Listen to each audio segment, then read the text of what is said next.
traders, welcome back to another episode of the Trading Coach Podcast. Thank you as always for joining me. In today's episode, we're going to talk a little bit about coaching techniques and how to be, effective as a coach and why some coaches are ineffective. But first and foremost, an introduction, I suppose, for you guys are new. If this is your first time joining me, my name is Akil Stokes. I am a professional Forex trader. I am also a trading coach over at tier1trading.com. And this is the Trading Coach Podcast, which is a podcast I release each and every Monday, Wednesday, and Friday on almost every popular podcasting and music app you can find, as well as YouTube. So make sure you subscribe. That way you don't miss the next episode. This was an interesting weekend, right? I guess let's start with this. Congratulations to France. Allez, allez, allez, right?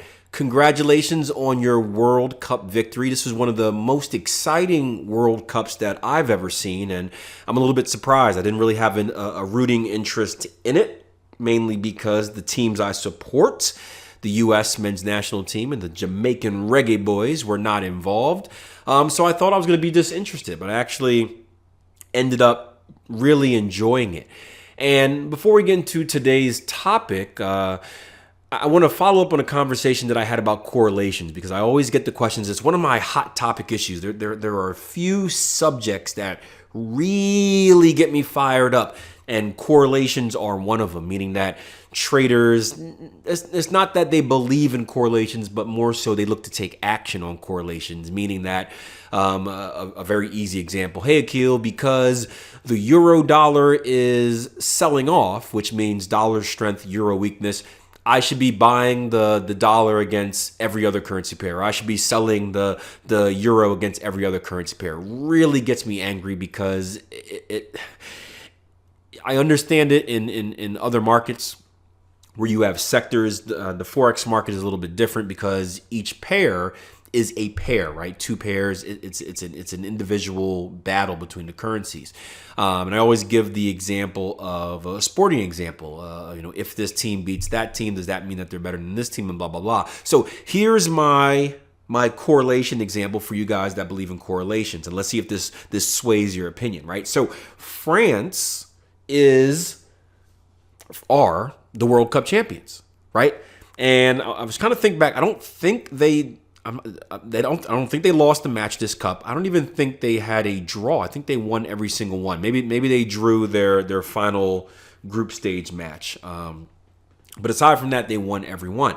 And the France's last game before heading off to the World Cup was against the US of A. The US of A B team, right? Because we are basically, after missing out on the World Cup, we decided to give all of our young players just a chance to prove themselves, so we can start kind of figuring out what our team's going to look like in the future. So we played France, right? France's A team, maybe missing one person. We played France with a bunch of 18, 19, 20-year-olds. And guess what we did? We drew, right? A 1-1 draw against France. So the way I see it is this. We should be World Cup runners-up. Right? Right? The team that was beating everyone couldn't beat us.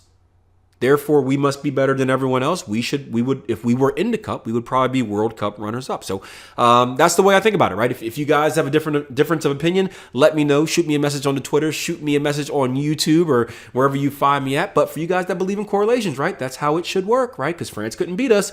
Therefore, we must be better than everyone else in the World Cup as well, except for maybe France. We're just as good as France, right? And then it would have went into penalty kicks and whoever wins from there. So wanted to get that out the way, because whenever I can take a jab at you correlation guys, I like to do it. But let's talk about today's subject, which is coaching. And this weekend, I had a lot more time in front of the charts than I usually do. I've been doing, from some of you guys saw it on social media, I've been doing some back testing on some baseline back testing, I mean the very basic kind of starting point of my back testing on a new strategy that I've been working on. And while I was doing that, I was, I had Sneaky Pete, right, on the left monitor, which is a great series, by the way. If you guys have Amazon Prime, watch your Prime Video, watch Sneaky Pete. Fantastic. I had my testing chart in the middle. I had my Excel spreadsheet on the right. And at the very top, right, of my setup, I had our tier 1 trading chat, because whenever I get a chance, I like to spend some time on the chat. I know that a lot of our traders are putting in a massive amount of work during the weekend. That's when they have the most amount of time to work on their trading. Therefore, if any of them have questions or concerns while they're going through the material, they know that they can get instant access to us. And there were some really good conversations over the weekend, one which will probably end up being a future podcast, where me and this other experienced trader was basically begging this younger trader not to do what he was thinking about doing, because he was going to blow an account. We're tag teaming. I'm like, please don't do that. We'll see if that makes another podcast episode. But we had a conversation where we had one of our trial members that came on, and he asked the community. He said, "Hey, I just want to know, what do you guys think? Is the education worth it? I'm a trial member right now. I'm considering it. I'd love to hear your opinion, right? Doing the due diligence before he invests any money." And there was another trial member that came on and said, yeah, do it. I'm on the trial membership right now. I'm signing up tomorrow. Do it. And it was a pretty good kind of stream of people saying nice things about us. I was sitting back just watching, right? Please don't say anything bad. Please don't say anything bad. Please don't say anything bad. Then all these good compliments came through. I'm like, yeah, we're awesome. But something that struck me was that one of the members that's going to be a premium member soon mentioned that he took about 10 training courses. Now, I'm not sure if it's a combination between taking 10 trading courses, or if it's webinars or systems programs, but he said he's been satisfied, and this is one of them, with only 3 out of the 10 he's taken, right? And he went on to mention a course that he took that was from a very well-known individual. Now, usually I would say this individual's name because, IDGAF, right? I don't give a what. But being the coach of the all women's track team, I understand how gossip happens. Being on the internet, on social media all the time, I understand how gossip happens, and I don't want this to end up bad. And what I mean by that is, I don't know if you guys ever did this, but as a kid, we used to play this game called Whisper Down the Lane, right? You'd line up like the whole classroom, 20 people, right? 20 kids. And you would start off by whispering a message in the first person's ear. So it would be like, I like cheeseburgers better, something like that. And then the message goes down. By the time it reaches the last person, the message is nothing like it started with, and everyone gets a good laugh. So it's like, I like cheeseburgers better. It ends up being like, please don't murder the beggar, something like that. And it's like, what? Ha ha ha, that's funny. But that's how it happens on the internet, right? So my fear is, if I say something, not even bad, about this high profile trader and trading coach, my fear is that if I say something, anything slightly, maybe possibly negative that someone else might have said, 99% of you will understand. There'll be that one person that goes on the internet, oh, did you hear what Akil says? And then that turns into this, that turns into that. And before I know it, I'm calling out this trader and I'm saying bad things about his mother. And that's just how the internet does it. So I'm not going to say his name. But I was really shocked to hear that this trader was dissatisfied with the training course, because this person produces, or at least says that he produces, and I have no reason not to believe him, a lot of successful traders. And the trader went on to say that, it wasn't necessary. He's not saying he bets the trader is fantastic. What he's teaching is fantastic. He's a good trader. He's just not a good coach, meaning that the way he relays the information makes it very difficult to learn. He's very dry. The examples aren't really easy to understand for a novice. And I know exactly what he's talking about. I took a course on Elliott Waves probably about 5 years ago, I would say. And the person that taught the course was fantastic. However, to this day, I never finished the course because it was so dry. The material was good, but the teaching, the videos was like, well, when you have the third wave, which should be the longest wave. The next, and I was just like falling asleep at my desk, so I completely understand. But we went on to talk, and we got into conversation about how great traders don't necessarily make great coaches. And the same thing goes for sports. If you look at a lot of professional sports teams, there's a lot of professional sports players, very rarely does the greatest in that sport also make for a very great coach. And the question is why? Right? You would think that if someone is the best, they should be able to teach the best, right? And it's not true, because teaching and doing are two completely different things, right? Typically the best in anything, whether it's a sport, whether it's in the market, there's something natural in them that just allows them to be great. Whether it's, you've been handed the right genes from your parents, and you can just, you can move your body and twist your body and do things that other people find very extremely hard to do. You can do it with ease. Or maybe say in the markets, you're blessed with this natural instinct to just kind of see a different level. And it's very hard to teach. And a good conversation that I heard once on, it was a radio show called Mike and Mike. They recently broke up. But one of the co-hosts was a former football player for the Philadelphia Eagles. And he played alongside one of the greatest defensive players of all time, may he rest in peace, Reggie White. And Reggie White was a defensive end, and he had this unstoppable spin move, right? So when the offense would hike the ball, he would do this spin move. He'd do his hands, spin, and get to the quarterback, right? And they couldn't stop him. And the co-host remembers at one practice, the coach asking Reggie White, he said, "Hey, can you just can you take our younger DNs to the side and just teach them that move that you do? It's great that you do it. If we can get everyone doing that, we'll be unstoppable." So Reggie lined up, and the coach said hike, and he tried to explain it, and he just couldn't do it. And he went back, and he tried again, and couldn't quite do it. He went back and tried again, and couldn't quite do it. He said, "Coach, you know what? I just do it." Right? And it's the same thing, Michael Jordan, right? Michael Jordan's famous for being probably one of the greatest basketball players of all time, famous for the Jordan brand that goes through Nike and kind of the phrase, just do it, right? Michael Jordan, how did he do that spin fadeaway? He just kind of did it. He can't really teach it. It came natural. It was a natural instinct. And I recently went through the same thing trying to teach my kid some soccer out back, right? We were playing soccer, and I was trying to teach him how to do something. And I was twisting my body in a certain way, and I'm like, how do I explain this? Because I can do it. I know what it is, but I can't explain it. And the same thing you'll find with a lot of great traders.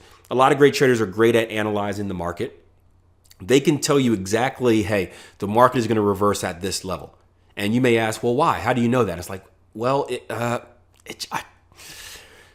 just know it. I just do. And they have that natural instinct, that natural ability to kind of read in between the lines, that natural sense to tell when a consolidation is going to break out, when a reversal is going to happen, when a trend is going to continue. They have that natural ability, and they can't necessarily explain it. And that's something that makes them great at trading, because they have that sixth sense, I guess, that we don't have. But it also makes it very difficult for them to train others. And I look back, and some of you guys are asking yourself, well, Keel, aren't you a great trader? How come you're such a good teacher? I don't consider myself a great trader at all. If you ever spend any time with me, I think I'm a good trader. I don't consider myself a great trader, right? Typically, and these numbers always get me yelled at all the time, but typically in this industry, here's the deal, whether you want to believe it or not. If you can average 2% a month, you're considered a good trader. What's that? 24% a year. And let's not even add no money management or anything like that. Just trading a base position size, right? No position sizing strategy, something like that. 24% a year, you're considered a good trader. If you can make 5% a month, so 60% a year, right? You're considered a great trader. I don't make 60% a year on average, right? Maybe I have a year where I hit a certain mark in my position sizing, and halfway through the year, I jump up to my next level of position sizing, and I can make more, and I have a hot year that way. But all else being equal, I'm typically around mid-30s, mid-40s max, right, for my average return on investment. So I consider myself a good trader, but I'm not a great trader. And I think that one of the reasons I've become such a good coach is because I wasn't really a good trader. For so long, I was a struggling trader. And the lessons that I learned in the market come from two places. One, they do come from my trading mentor. I had a extremely good trading coach, very, very, very, very good trading coach. He taught me so much. So I learned a lot through that, right? That's what turned my trading around. But stubborn me, hard-headed me, I also took the hard way through it, right? So I made a lot of mistakes. Even after being kind of told what to do and led down the right path, I still made a lot of mistakes. And it really took me overcoming each of those mistakes one at a time to become a good trader, right? So I had to do everything the hard way to become a good trader. However, because I did everything the hard way, I essentially know how to help others avoid doing what I did, right? By being bad for so long, I know exactly the different ways that newer traders struggle. I know exactly the technical side of where they have problems at. I know exactly the psychological issues that they're going to face. And because I went through those same things and eventually found solutions for myself, I've become very good at helping others find solutions as well.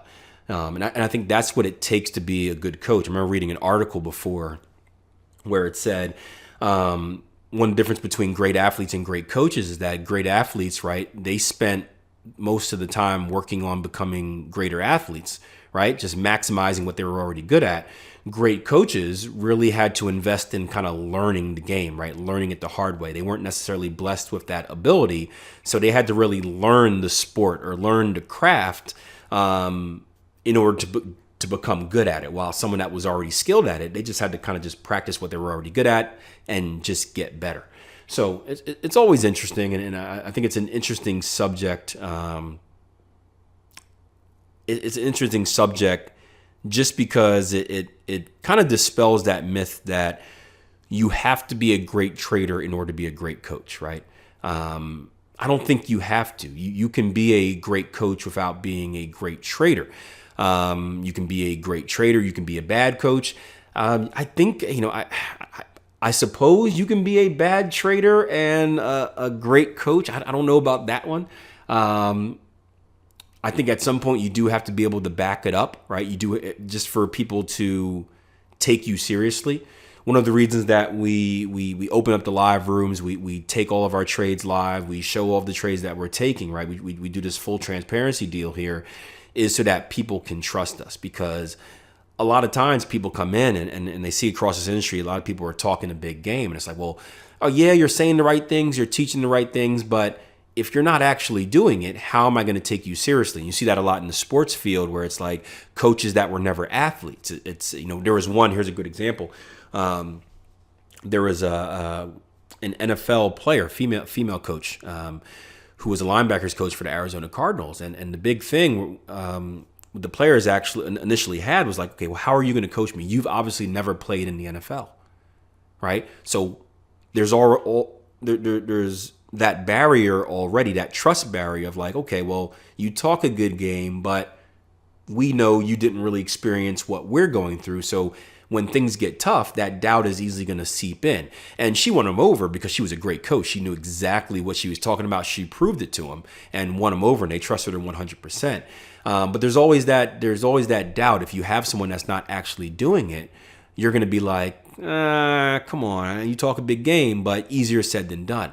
So by giving that transparency, we earn that trust with our traders, right? They see us go through drawdowns. They see us take, massive hits where we can't win to save our life, maybe 4 or 5 losing trades in a row, and then next week come in and create new equity highs by, practicing what we preach, right? We always say stick to the plan, process over outcome. And we take those losses, we don't get frustrated, we stick to the process, we come in next week, we take those new trades, and boom, we have new equity highs. And the trader is able to see that and be like, wow, these guys actually do it. So I think that's big for gaining trust as well. So anyway, that's it for this week's podcast, guys. I got some cool ones coming next. So make sure you're subscribed. Make sure you stay up to date with the Trading Coach podcast. As always, like this if you're listening or watching on YouTube. Share this on the Twitter, Facebook, Instagram, wherever you can. Shoot me a note. Let me know what you think. And of course, if you haven't done so already, please leave me a rating or leave me a review. Either or would be fantastic. And I'll see you guys next time. Until then, plan your trade, trade your plan. Take care, traders.